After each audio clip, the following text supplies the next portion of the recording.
This morning we're looking at the Pure S electric toothbrush. First thing you'll notice is that right out of the box, it comes in another box with a bunch of other boxes.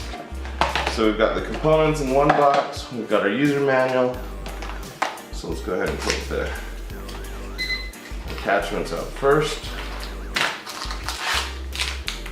So Dad, you opened it? So we've got a bunch of brush heads. It comes with 4, which is nice. Usually you don't get that many. You've got your USB charger here.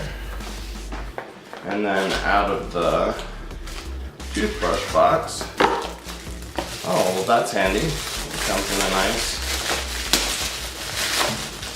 handy dandy case, a little fancier than what you usually see for a toothbrush. So it comes just like that with you ready to go. All right, so let's put it together and try it out. That's cool, Dad.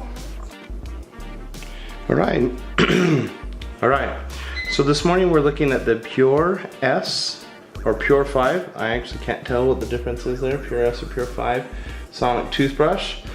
We've taken out of the box a couple things to note.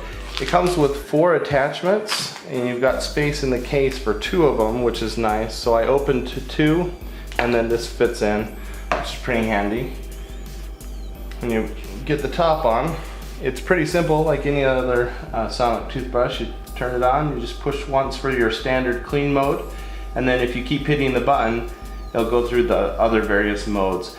You've got your battery light there at the bottom. So if I click again, oh, that turned it off. 2 in a row, refresh. Then you've got white, which is a kind of pulsating one. Gum care, which is just a lower frequency. And then sensitive, of course, which is also low frequency. So it's got everything you want.